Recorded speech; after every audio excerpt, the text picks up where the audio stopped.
Hello, everyone. Welcome to Celsius 233, your go-to place for fiction book summaries. Today, we will journey through Fifth Mountain by Paulo Coelho. The Fifth Mountain by Paulo Coelho, first published in 1996, is a captivating blend of historical fiction and spiritual reflection.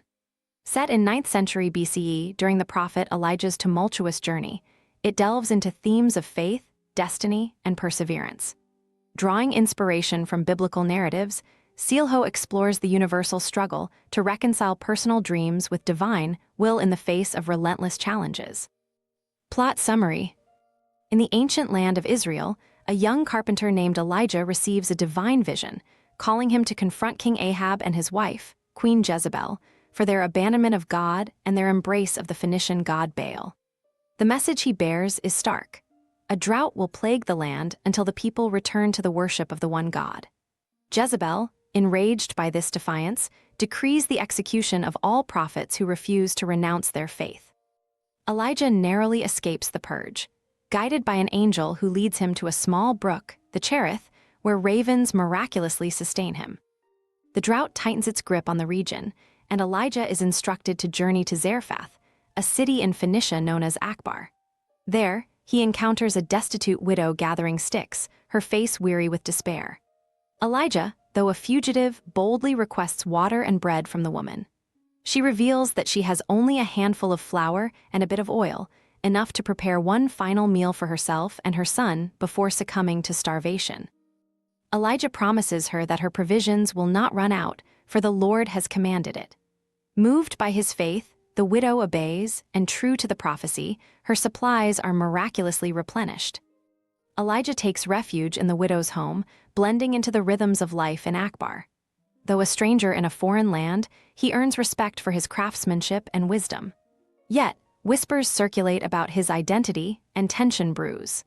The city's leaders, including the high priest of Baal, keep a watchful eye on the Israelite prophet. The fragile peace shatters when the widow's young son falls gravely ill. Despite the prayers of the townsfolk and their offerings to Baal, the boy dies. Overcome with grief and anger, the widow blames Elijah, accusing him of bringing a curse upon her house. The townspeople, already suspicious of the foreigner, clamor for his punishment. Elijah, stricken by guilt and despair, prays fervently to God, pleading for the boy's life. He is met with silence. Elijah is brought before the city's council, where the high priest sentences him to climb the forbidden fifth mountain, where the gods of Akbar dwell. Tradition holds that those who ascend the mountain are struck down by fire from the heavens.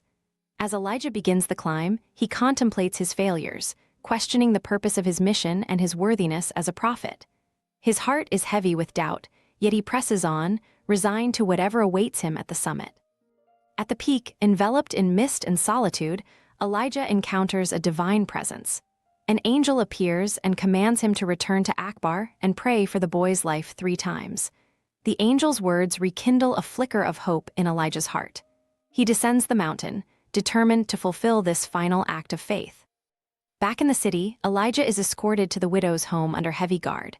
The boy's lifeless body lies on a simple bed, surrounded by mourners. Elijah kneels beside him and prays once, twice, and finally a 3rd time.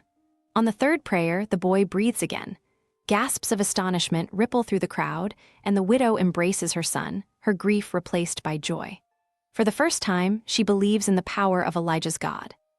Despite the miracle, Elijah's presence continues to be a source of unrest in Akbar. Political tensions rise as Assyrian forces gather near the city, threatening its peace. Elijah observes the city's leaders, who rely on diplomacy and wealth to protect Akbar, but he foresees devastation. The people grow increasingly hostile, blaming Elijah for their misfortunes. When the Assyrians finally attack, Akbar is engulfed in flames. The widow urges Elijah to flee, but he refuses.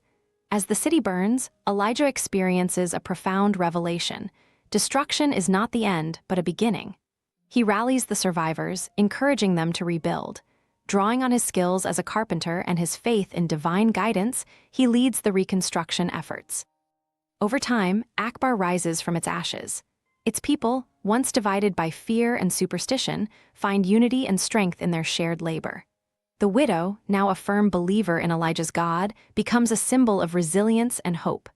Elijah's faith, once shaken, is now unyielding. He realizes that his trials were not punishments, but necessary steps in fulfilling his purpose. When the time comes for Elijah to leave Akbar, he parts ways with the widow and her son, knowing they will thrive in the city they helped rebuild. Guided once more by the angel, Elijah returns to Israel, his heart steadfast and his mission clear. He understands now that faith is not the absence of doubt, but the courage to move forward despite it. His journey, marked by suffering and renewal, has prepared him for the battles ahead. And so, Elijah walks back into the land of Israel, not as the uncertain carpenter who once fled Jezebel's wrath, but as a prophet shaped by fire, ready to confront his destiny. That's it for today, but if you're looking for more great reads, dive into other books by Paulo Coelho. Details are in the description or on Celsius 233. Remember, while our summaries capture the essence, they can never replace the full experience of reading the book. If this summary intrigued you, consider diving into the complete story, buy the book, and immerse yourself in Paulo Coelho's original work. Bye-bye, take care, have fun.